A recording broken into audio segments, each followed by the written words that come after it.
front page of the Daily Mail, and it's workers at 111 call centres. Now, they're asleep on the job. Is this article attacking the individuals or condemning the work conditions? Bit of both, in actual fact, bit of both. It's not attacking the work conditions, it's attacking the system. And there's a whistleblower obviously been going around with a mobile phone, taking pictures of some of the workers having a nap in between calls. Now, I think the danger is you don't know any of this context, so you don't know if there was anything going on there and they were just dozing at 3 o'clock. 3 a.m. in the morning, and no phones are going. Okay. And so I'm not going to attack any of the individuals. What I will say is yesterday my daughter was very unwell.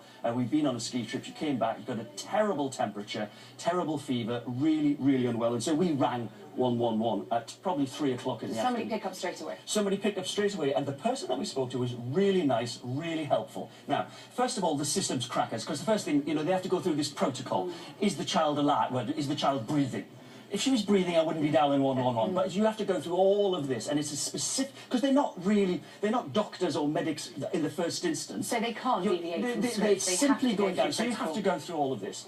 And in the end, said, right, what we're going to do is we're going to get a doctor to ring you back so that you can talk through it, because you could, you know, to decide whether you need to go to casualty or whether you need a doctor's appointment or something. And 4 hours later, nothing had happened. We hadn't got any. And I said to my wife, look, this is crackers. Go to A&E now. And we've got a walk-in centre in Welwyn Garden City, which was brilliant. They had 5 doctors on. It was a bit of a bun fight, but she went in, got seen straight away, got diagnosed, and got some relief. And so it worked brilliantly going to the emergency services. But it's not what the government wants you to do.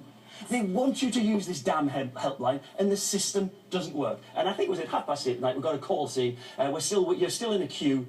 To be spoken to by a doctor. I just said, just don't bother. Anything could have happened between the first call and take us off the list. And the worst thing, Sarah Jane, is that there's no feedback. So they will have said, Mr. and Mrs. Nicholl are quite happy with our service, because they said they don't need it anymore. But we weren't. We just took matters into our own hands. And that's why the system doesn't work. What's your view on the 111 call help centre? A lot of people say it's just a barrier to getting to what you need. Other people saying it's a necessary service because you can't clog up A&E, you don't want to go to the GPs, you don't want to make any emergency calls. I think it's a waste of valuable time. My dad was choking once and I phoned 111, and you have to go through all this kind of bureaucracy again. And all you want is an answer. Yes. Okay.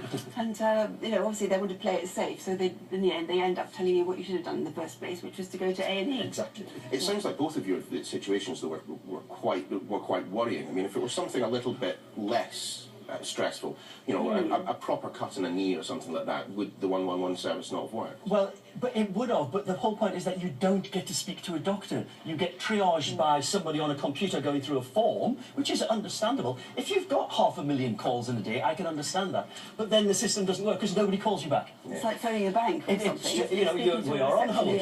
Please die quietly while we listen to this music.